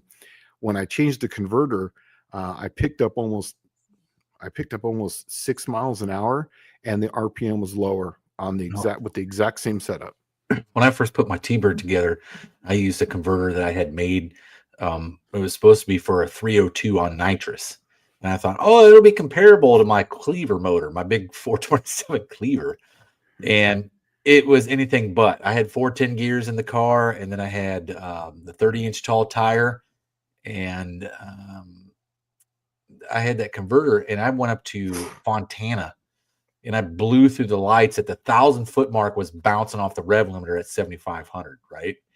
And I'm like, wow, well, let me I tried a couple little things, like change the fluid, put a little bit thicker fluid in it. It didn't really seem to make much of a difference, but I sat down and did the math, and it was slipping at 29%. Wow. Yeah, and I couldn't, I should have known something was up because the transmission temperature gauge was like 220 every pass, Wow. Wow. But we got it all sorted out. It took a phone call to a reputable transmission converter company, and now mine slips at 6%. But now it goes to the lights in the quarter mile, and it doesn't even bounce off the 7,500 rev limiter. So I'm gonna stop you here. Ron's saying, do I need to figure in converter loss with the manual transmission for a gear ratio choice? Confused. And I said, you didn't say that in here. So what I'll say is everything I said still takes into account, except for the 7% loss and the K value. But the exact same thing still works. You need to get your engine dynoed, or where you want to be as far as where you want to be at the top end of your RPM range, and then you just work backwards from there. You take your 1-to-1 gear ratio, your tire diameter, and the rear end ratio, and then you just keep multiplying out. So now you don't even have that 7% or 8% loss. You're basically just a 1-to-1 ratio. So it's really easy in your aspect. Yeah, when I first put my T-Bird together, I geared it for the quarter mile, optimum gear for the quarter mile. Yeah, me too. And then whatever ran in the eighth is what it ran. So I agree. Yeah. I agree with that, because everything I was running, this car was set up for the Heritage Series, and I only went to Verona just basically for test and tune, and whatever it did is what it did. So there's a few videos of me out there at Verona, and I literally was just barely getting into third gear, and then I would go just a little bit and then go through the stripe. So, but at the Heritage Series, basically at Famoso or Bakersfield, I was pulling third gear, and then I would see 8th mile, and then I would just run that thing out the back door. And that's where the fun starts, is when you get up into those higher speeds. Oh yeah. I love running quarter mile. Mm-hmm. I really do love running the quarter mile, because all the anxiety starts at the 8th mile. You're looking for them, and from the start to the 8th mile. But man, does it really start to come on, 8th to the quarter. Yeah. Okay. And Ron, if you need any help with that, you have my number. You can always text me. Just I can help you out with that. It's really simple. Take me a few minutes to get yours done. Let's see here. Okay. Michael Schmidt says in V-Drive boats, the props slip significantly and result in lower mile an hour. Lots of slip. Yeah. Yeah. And a lot of that is, if you've ever been to like a serious boat race, you'll notice that the boats have the props covered up, and it's not because they don't want anything to damage them. It's because they got a lot of research and development in the props, and they have like 5-axis CNC machines that cut those things out, and they're like proprietary to that racer. Yeah. That one boat racer. Michael Schmidt, I used to do a lot of jet boats. I used to have an ultra 21-foot open bow, and it was a mild V on it, but I had an AB impeller in it, had a ride plate, a little droop snoop on it, and it had a scoop on it. So when I would put in at, like, say, Squaw Lake, down there by the dam, by the Imperial Dam down there, and I would go up to like Fishers, man, that thing you get up to about 75 miles an hour, and then you literally are just riding on a 1 foot by 1 foot piece of aluminum plate that's in the back, and that's where the scoop would be. That's the ride plate, and then just behind the ride plate was the droop snoop. The whole rest of the boat was out of the water, just riding on top of that. It's pretty awesome. Andrew Nelson says 29% slip. That sounds like high boost turbo life. Yeah. So blowing through the converter, that's exactly what that is. You buy a cheapy junk converter, and guess what? You end up with blowing through your converter without having the high boost turbo life. Here's a perfect example of that. Anyone who was at the No Name Nationals, here's an actual visual of what happened. I don't watch a lot of just Mopar Joe's videos. I apologize. I just don't have a lot of time. But what happened is that when he hit the nitrous, he actually went right through his converter, is what was happening. So there's a video, and if you watch just Mopar Joe, go back to the recap, and you'll see where he sped up when he did a 100 shot, but when he went to the 200 or 250 shot, he actually slowed down, and his RPM was through the roof, is because he was building so much torque, it just couldn't handle it. Typically, like on this car here, I have such a tight converter on this, it's hard to get it to 5,000 RPM on the trans brake. But when I hit it with the nitrous, it'll flash another 1,500 RPM. It goes right to 65 instantly as soon as I go off the line. But it literally hangs at 65. And as soon as it goes up to 75, I pull second gear. Then it hangs right back at 65, and it just hangs there as I go through the and it basically just barely moves to 7 as I go through the traps. But that's the whole thing, is that you'll go right through a converter if you're building too much torque. And that's why in a nitrous combination, the torque converter is one of the single most important components. Yes. Oh, Michael Schmidt says, new product in England. They have a torque measuring device that mounts to the wheel hub and tracks torque horsepower when the car accelerates. Bluetooth. This is a personal dyno. Anybody use one or heard of one? No. I've never heard of it. And I don't know how. I mean, all it would have to do is measure torque, and then you can calculate horsepower off of that. Torque and RPM. Yeah. So what I do is I have a draggy. So I'll just put a draggy whatever I'm driving, and it's pretty accurate. I was testing it over there at No Name Nationals. It's within a couple of hundreds. So if you know the weight of your vehicle and you know your mile an hour or your time, that you're going through the traps at, you can basically calculate how much power you're putting to the ground. So it's just a calculation. Let's see. Danny Boyd says, like Bob Glidden not letting you see under his hood. Right. I still remember that thing just sticks out in my mind. In 1985, Bob Glidden wrecked at the big end of Atlanta and literally got out of the car after barrel rolling 5 or 6 times and throws his jacket on the intake manifold. Like, yep. It was obvious that was the most important thing to see, Oh, let's see here. Okay. Okay. Ron Ward says, from what I can determine, my calculator is telling me based on my horsepower estimate, mile an hour versus weight, a 391 gear should get my 3250 pound car to 112 miles an hour just fine at 5,500 RPM. Yeah, it sounds about right. As long as your tires like in the 26 to 28 diameter, that sounds reasonable. Just off the head math, that sounds reasonable. Look at this. John Wilburn pops in, throws the elbow from the top rope. Can't stick around, but switch pitch, you're welcome. Right? Yeah. And while we're at it, Oak Island update, still nothing. And there wasn't even there wasn't even a 3 fur or 4 fur or nothing. It was actually a really zero fur. Well, they probably did the 2 fur. There was a couple 2 furs in there, but nothing really. It was nothing good. Let's see. Oh, Ron English says, I love Bob Glidden back in the day. Yeah, me too, buddy. Bob Glidden was he was the show in pro stock. But you had a lot of good characters at Pro Stock at that time. Let's see. Mostly old parts. Ron Ward says props to Bob Glidden. At least his nitrous bottle didn't explode in the pits at Maple Grove. Yeah. The Dodge boys. Yeah. Hey, someone's asking me a question here. They wanted to know, when are we working on? Like, what's going on right now? Like, what are we doing? Like, as far as what's coming up, as far as videos. Hey, what were you working on? here, I'll actually tell you. I've said it here live hundreds and hundreds of times. I said I'm never building another small block Mopar in my life, right?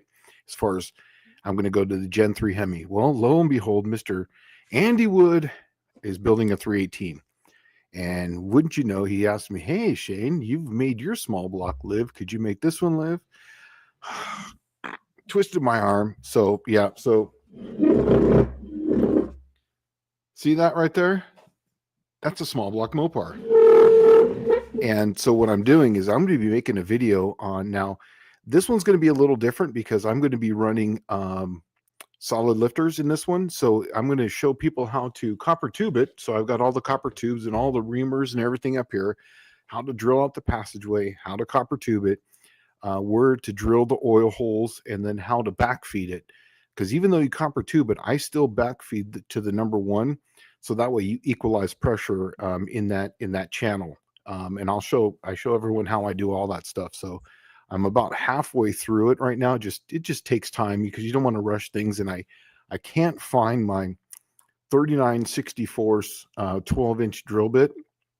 I don't know where it's at. I found my 5/8 reamer that I made, but I just can't seem to find that. So I'm waiting on a drill bit to come in to finish up that. But and then where I drill everything to 1/2 inch and whatnot, and how I do all that and grind it all up. And then I'm getting a set of bearings. I called him up and asked him what he likes for bearings for mains, because I modified the main bearings also. I cut into the saddles, and then I drill extra holes into the main. So you got the main feed in the center, plus there's 4 extra 109 thousandths oil feeds going to the oil groove. And I'm looking for a full groove main. A lot of people swear by half grooves or 3/4 grooves. Every car that I run, I've got a full groove main in there for one reason. That way you're getting oil constantly to the rods under high loads. In a Mopar, that's imperative because they don't have the best oil timing in the crankshafts. So I found that I'll take the little bit of loss of wear on the actual cap, because you're going to have a little loss of load capacity, but I'm running this thing at probably 900 to 1,000 horsepower nitrous at 7,500 plus RPM through the traps many times, and it's surviving. So they don't do it for a very long time with that kind of power level, but the RPM is not going to be an issue. So I'm going to show how to do that on a small block Mopar, step by step, what to do. And I don't think anyone's ever really done, hey, drill here, do this, hammer this, this tube in, do this, do that. So you'll see that. And then Andy's going to come in April, and he's going to come and pick that up. So that's what I'm working on right now. And well, I'll tell you what I'm working on, but Ron Ward says that was not the Dodge Boys, that was the Pontiac contingent. So I guess the Dodge Boys must have been the giant fireball out the snorkel scoop. Yeah. Okay, so I'm working on tomorrow morning. I got to call the engine dyno shop.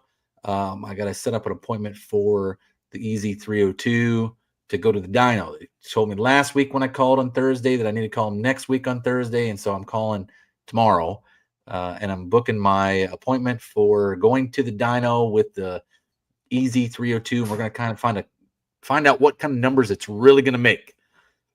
I also have been I'm working on a friend. His name is Big Dave. I'm working on his timing cover for a 455 Buick.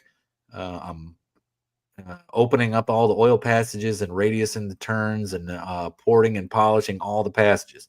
So I'm doing that. And then every night I've decided for at least 2 hours, I've been working on my 63 Buick because people want to see that thing get out to the track probably in my lifetime. So I need to probably get on it.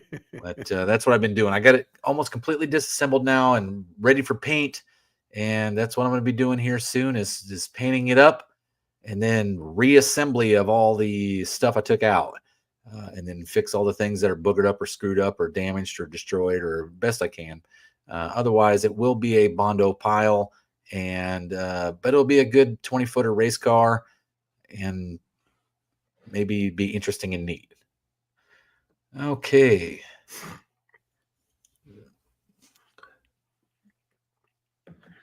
All right.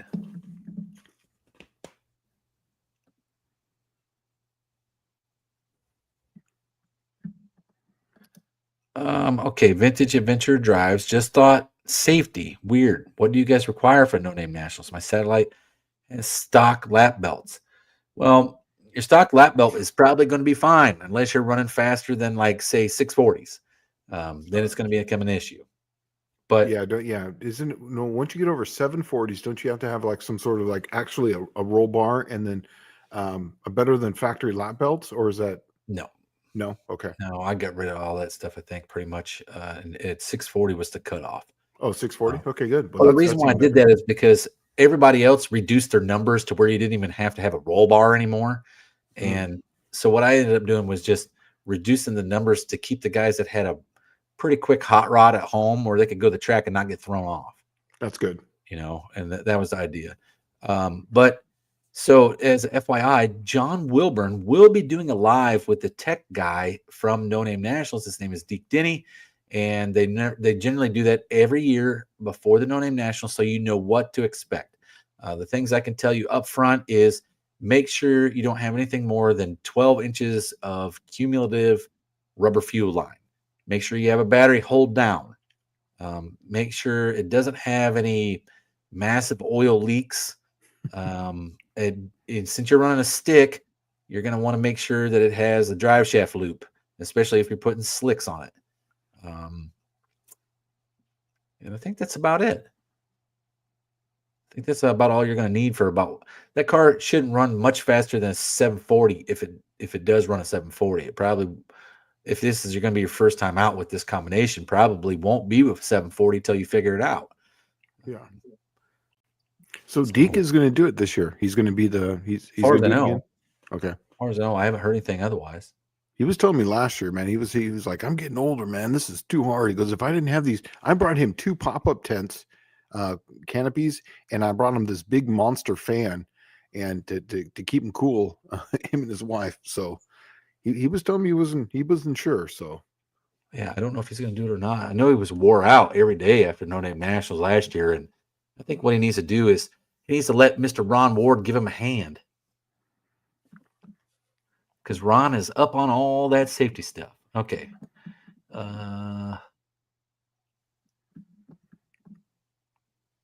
Okay, Michael Robert Embry says, is that the 318 for St. Jude's Children's Hospital?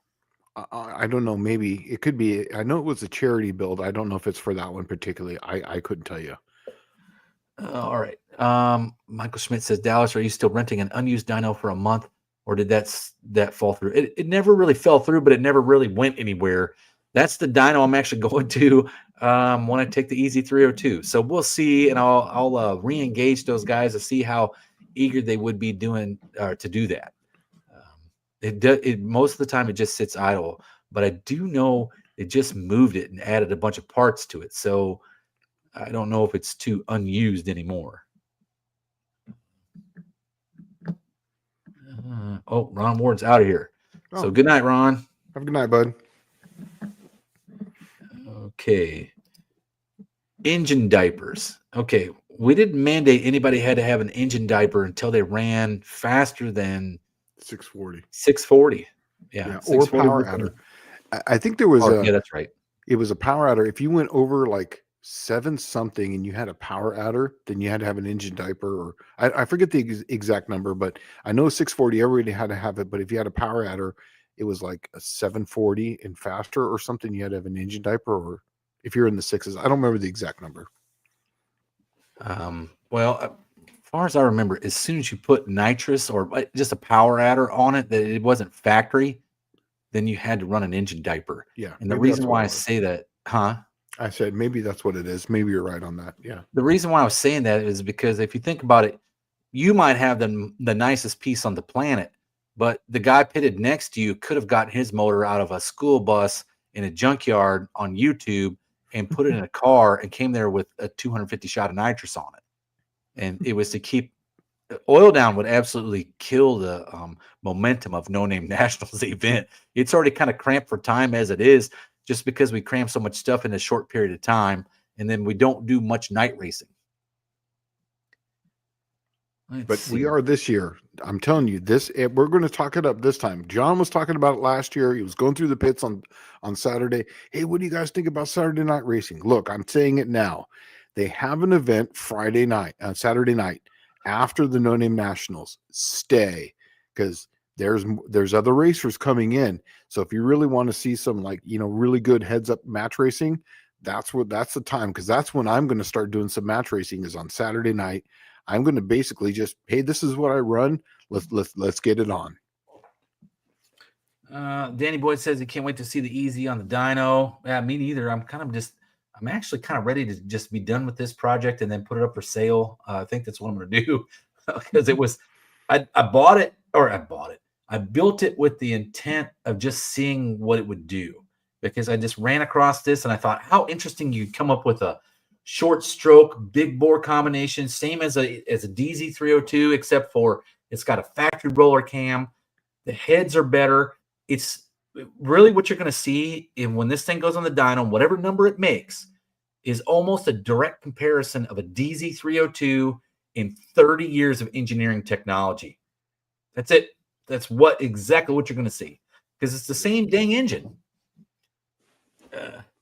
Let's see. And I'm hoping somebody wants to buy it and run it in a Triple Crown.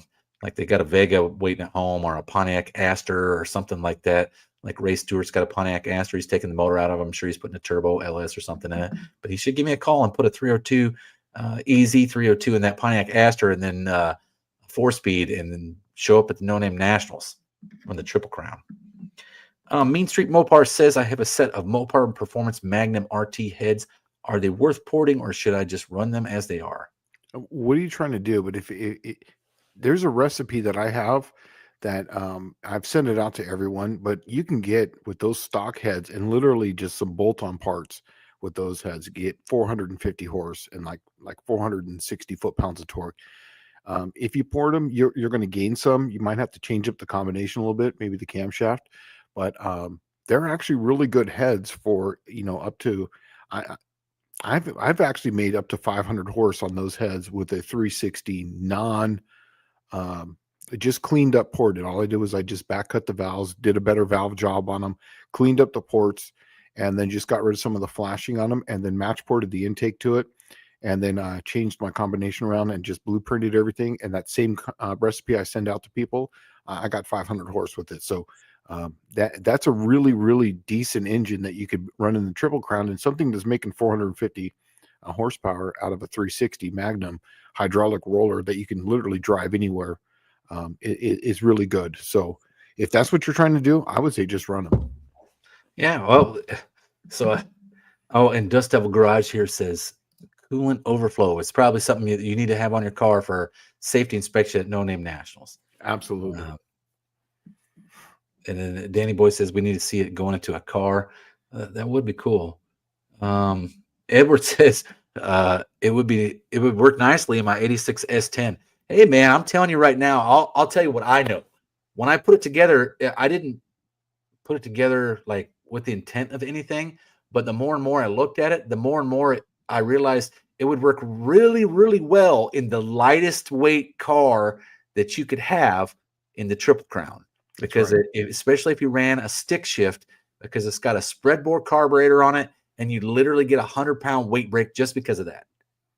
So you could be down at like say 2,700 pounds with you in the car, right? So I mean, down the track, yes, yeah, that would be one lightweight killer combo, because you're going to see what kind of numbers it makes right there, and I bet it's probably pretty close to 400 horse, which is 400 horsepower in something that weighs 2,500 pounds without you in it is going to be freaking dang fast. Let's see. Dust Devil Garage says, would something like an intercooler or some other way to keep the air to cool the air be considered a power adder for the Triple Crown? No, a power adder is a turbo or a supercharger or nitrous. Yeah. Um, the Here's the engine, thing, though, is that anytime you have an intercooler, especially on an NA engine, that's a restriction. Just know that. it's probably not going to provide any horsepower. Exactly, because then the weight that you're going to have to put on there to use that, plus the restriction on the air. If you just take the air from outside of the engine, and it's under ram, essentially at that point it's being ram aired, you'll get more from that than you would from the cold ram air than you would from something like that. Now, if you put an intercooler and ram aired it, you might equal zero as far as the amount of loss as far as going through the intercooler. You might pick up some with the cooler, but it's something we're trying. But I just don't think the extra weight and the flow would do anything. No, generally it's just going to restrict air, and you're going to lose horsepower. And even if it adds something, it would never add up to what you're restricting. Yeah, and That's the problem especially with NA. That's how NA generally works. yeah, especially off the hit. That's where NA works the best because it's literally like right now power, where that won't be because it's going to have to. Engines don't suck. They create a low pressure zone. The atmosphere has to go into the low pressure zone. So by doing that, you're going to restrict that atmosphere from going into that engine. And that's where you're going to lose that instant power. You might pick it up on the top end, but on the low end, you're definitely going to lose something. Yeah, and it's like I was saying, it's going to lose more than it'll gain. You might gain a mile an hour out of it, but you're going to lose, half a second off the 60-foot mark or something stupid like that. That's generally how it works. And remember, it's an eighth mile, so time is everything. Acceleration's everything off the hit. If it was a quarter mile, I'd say, hey, let's start thinking about that. But in an eighth mile, I wouldn't be thinking about that. I'd be thinking about let's make the power as soon as I can and get it going. So Danny Boyd's saying the Easy would probably do well in something like a early Nova or Chevy 2. That's exactly what I was thinking of. I really wanted a Vega. There was a 76 Vega that was V8 swapped, and it had no motor, it had no motor, and the transmission was in it, but the motor was blown up and gone. It had the headers, the K-frame, the swap mounts, the radiator, everything was in there. It was $3,500. I didn't want to drop the cash, and I sat around too long. Someone snapped it up. So now it's long gone, and I don't have anything to put it in. And I hope somebody in the community buys it too. If you sell it, I am going to sell it. I have to sell it I can put it back into another project for YouTube. Let's see. Michael Schmidt says, anybody played with an electric motor supercharger turbo? No. I've don't never work. really thought that they would work on that well. There was actually a video. Cletus did this like years and years and years ago, where they got this electric, just supercharger, and it was electric, and it actually made more power, but it was on a very small engine. It was like a 4-cylinder engine because they work really good right off the hip, but then they lose power on the top end because there's not enough. You can't, you don't have enough energy to keep that thing going and pushing that amount of air. I just don't think they work. I don't think it'll work. I don't think it'll ever work. And the reason why I say that is I don't think we make an electric motor that's efficient enough to make the power back that it's going to take. It would have to be a system like this. It would have to be an isolated system from the car. So it would have to be like capacitors or some sort of battery bank that doesn't use any power from the engine. It would have to be charged up in the area, but even then, the amount of batteries that you would have to make it run efficiently all the way down would be a lot. Even capacitors would dump the energy too fast before you actually could use it. The capacitor would be light enough. You need like 13 alternators to make that thing work, and it would suck up so much power. Yeah, that's why you would have to charge it in the pits. There's no way you could put all that on your car and then get any type of it'd be a loss and not a gain 100%.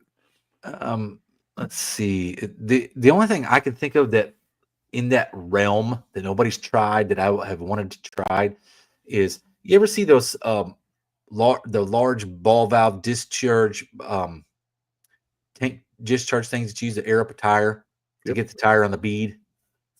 I think one of those charged up to like say 150, 200 psi, blowing to a turbo might actually have a chance of doing something. because you can run an NA combo and then just whack it with that thing. Yeah. And you know how they blast all that air, that volume of air at one time?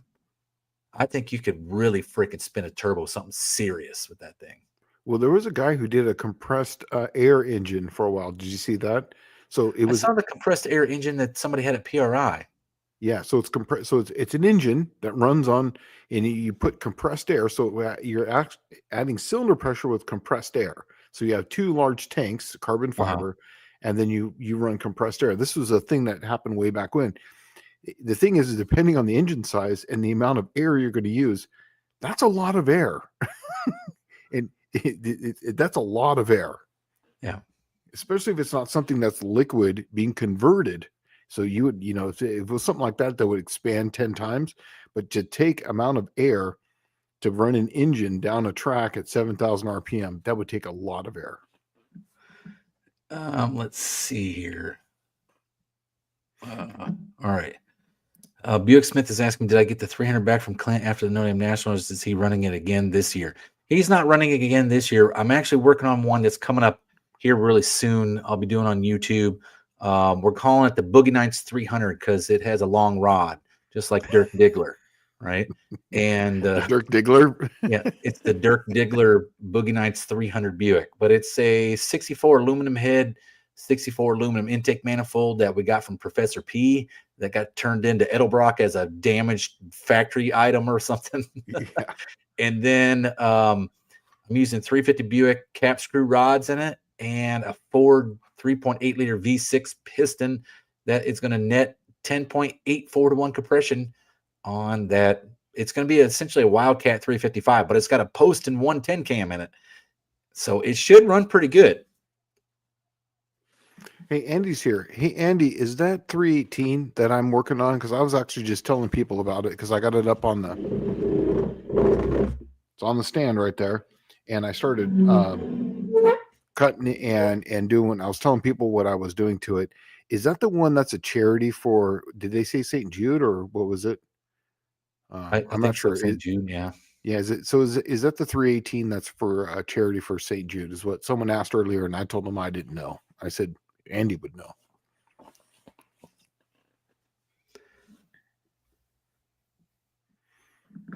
All right. Well, my 300 is going to come back from Clint, and then it's probably just going to go in the corner. I don't know. I got to do some 300 testing on some stuff.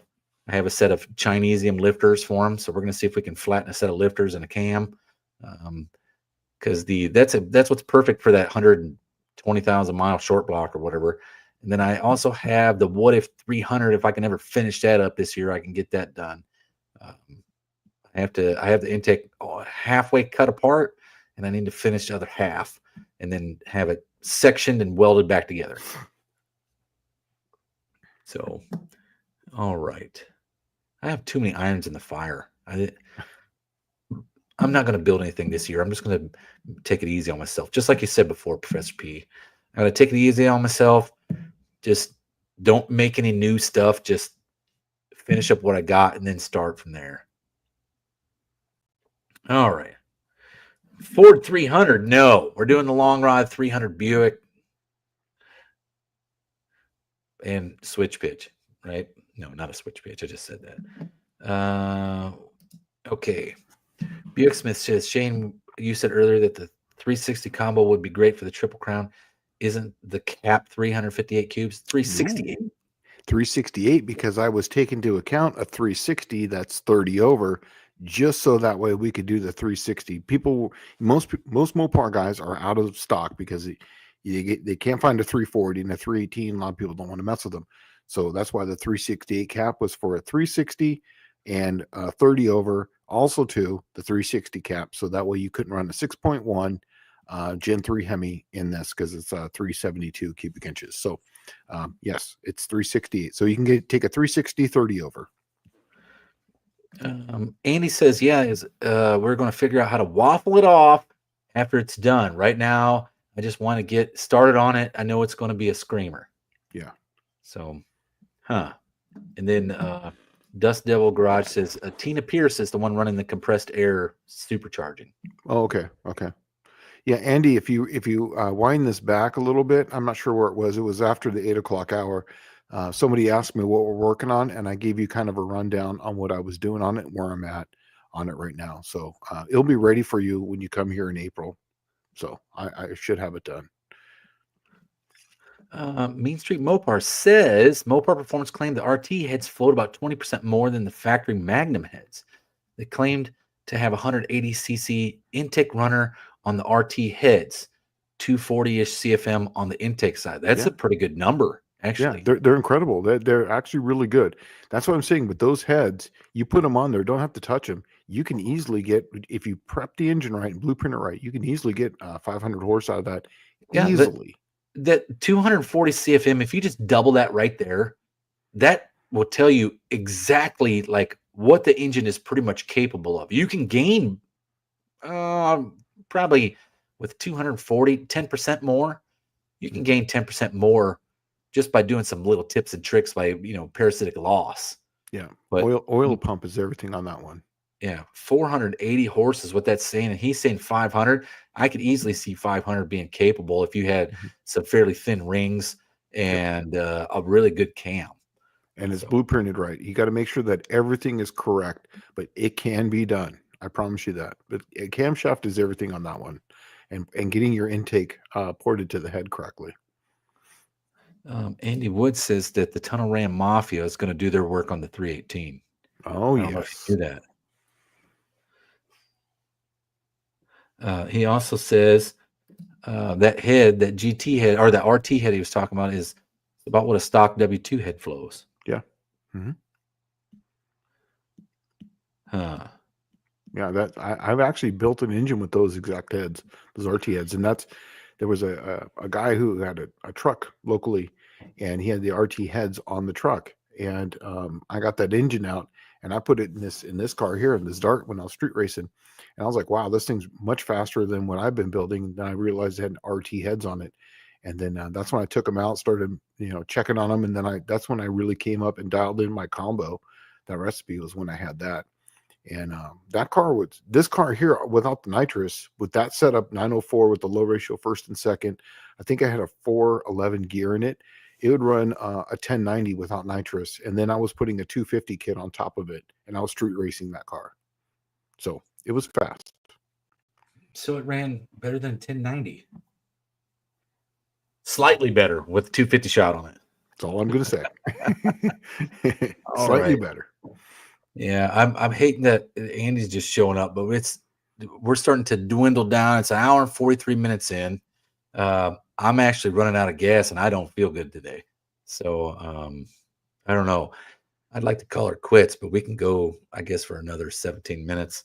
It just seems like things are getting fairly slow in the chat here, and man, for the first hour, it was like, Bam. pow. Yeah, I'd say the first hour and a half, it seemed like. yeah, it was really good. And then Danny Boyd says that Tina Pierce is a beautiful little lady. That she is. I think that's that Oklahoma in them. Okay, Buick Smith says a Triple Crown question. Do you need to run a front bumper? I don't see why you have to. No. As long as you're doing weight to cubic inch, that really doesn't matter. You are allowed a fiberglass front bumper, but there's nothing lighter than no bumper. That's right. So, yeah. Yeah. Yeah, no, that's one of those things that you don't, but you got to have all your fenders and all that stuff on them. We don't want any, things like that. But yeah, Take the whole doghouse off, windshield out. No. Oh man. All right. And then of course it's saying here that we won't rest. And then great show tonight, guys. Thanks, Michael. Let's see. And Andy said y'all go and have a good night. all right. Yeah, I don't know. Maybe I should just take it and we'll call it early a little bit tonight. And let's see. Vintage Adventure Drives asks, do I have any experience with a Rochester 4GC? It's my favorite factory carburetor. I do not. I have one. You're more than welcome to have it. I don't know much about them. I have a rebuild kit for one, but I have never played with them. Let's see. Michael Schmidt wants to know, in the Triple Crown, can you run a raccoon tail on an antenna? Absolutely. No, I don't think Yeah. you can have anything outside the car. You got Can to you? have the dog with the bouncing head with the eyes that are lit up in the back. Here's something. If you guys don't know this one, in San Diego, everybody used to get the little jack ball, the jack head, the jack in the box head, and they used to put Oh them on yeah, their antennas. Remember antenna those? ball. Yeah, Yeah. Yeah. yeah. That was the thing. I did that for a couple of years. Let's see. Danny Boyd says I need to fire up the easy. That'll wake me up. No, it's not that I'm falling asleep. I'm actually been sick all day, and so I'm just trying to power through. But it's getting slow here, and I could see Z's are coming up really fast in my like foreground. So I might And do that. Buff Del Campo's saying that after we're done here, he's going to be going live. So go check out Buff Del Oh, Campo's yeah. page And if you after haven't this. watched Buff and Kim's lives, I they're like a lot their of fun lives. because they throw pictures up and talk about just random cars. Yeah. So I like it when I'm in here because I got a TV up there. And so when I'm in here working on the car, I always have that thing. I'm a lurker, but I like to just have it in the background.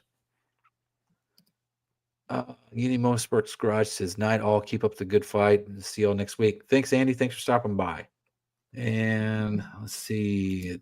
38 Racing says the Triple Crown cars don't need to be street legal, do they? Lights, plates, insurance? No. But you are going to be driving it to Lambert's, but the police are going to be giving you an escort. So just don't do any burnouts on anything crazy. Just drive it over there, park it at Lambert's, have a good time, come back to the track, let it all hang out the next day at the track. Yeah. Okay. Let's see. Vintage Adventure Drive says, I'll pick up the Ford GC at No Name Nationals. Okay. We'll see. I'm going to try to take it to the Buick Nationals and turn it into money. So the No Name Nationals is way after that. Okay, Michael Schmidt, thank you so much for the $10 for an import raccoon tail. I'll get a legit one. Yes. Like there was a raccoon in my trash just last night. So if I can catch him with my BB gun, maybe I'll get a legit one. You know, whenever I think of the raccoon tail, I think of like the Mickey Mouse short videos. Remember that, where his kids had the hot rod and they're all three of them are in there and they have the little raccoon tail. That's when it was that era when they, yeah. Okay. Danny Boyd says street legal equals no fun. I don't know about that, but man. Okay. I got to tell you, on having this car, the Cookie Monster, still street legal ish. With everything in it, I got to tell you, that's actually one of my things because eventually it's going to go Gen 3 Hemi supercharger, and it's going to be pump gas, make 1,300 horse plus. It's going to be awesome, and then it's going to be a drag and drive car, which I'm really looking forward to. So he's saying, "What? Don't be stupid and disrespectful. Just no burnouts. The cops are doing this as a favor to the track owner or the track operator. So that's what that's all about. Last year he did the same thing, but we didn't know that he had actually set up and was waiting for us somewhere, and then it kind of just blew up in our face. Oh yeah, I didn't see a raccoon in the daytime. I caught him at night, but he was rummaging through my trash. I heard him. Let's see. Let's see. Blue Grit Garage says, I have you on in the background while I'm doing my taxes. Helps calm me down. Well, it sounds like you might be paying some. That's good. All right. Well, I guess with that, we're just going to wrap it up. We got 10 minutes till we're short, but we're going to take an easy night tonight. So thanks for stopping by, y'all. Yeah. It was a good one tonight. It really flew by really fast. It did. Thanks, Michael Schmidt, for sending that super chat. It's really appreciated to keep the lights on and all of the help paid around here. Yeah, and other than that, though, we will see Buff Del Campo. Go over to Buff Del Campo's page. And Kim live on their channel right after this, and stay tuned. You're going to see some really neat stuff coming from me, Andy Wood, Professor P, in the next few months. So make sure you keep your eyes and ears peeled on YouTube for all the new stuff. And here shortly, before I get out of here, after this is going to go in the box and Plan Z comes in here, and we're going to make Plan Z 2.0 because I got to get that thing built and running, and everything that used to be in this car is going to go in Plan Z. And then me and Dallas are going to take a little road trip called Six Smokies. Six Smokies. We're going to do the Tail of the Dragon in Plan Z. and hopefully our nuts don't fall out the holes in the car. So Well, I'm gonna reinforce. The whole idea of Plan Z is lightweight. I'm gonna add a little weight to it for some safety, and I'm gonna make sure that things are where they're supposed to be and welded. So I might add a little weight to it, but Shane, I'm not worried about the work that you're going to do, and I'm not worried about the motor at all. I'm actually worried about whatever everything else. Uncle Tony else that's been touched on it. Uncle Tony stuff on there, the front suspension, I'm redoing all of it. I'm redoing the whole front suspension. I'm actually going to align it myself because I do all my own alignments. Oh, all right. Well, maybe that might work. And then I'm going to put a roll bar in it, and I'm going to put subframe connectors on it. I'm going to put disc brakes on the front, and it's going to be my old 8 3/4 that was in this car, so it's going to be just fine. It's going to be perfect. And Danny Boyd said that put the Easy 302 in Plan Z. On that note, we will see you guys next Wednesday.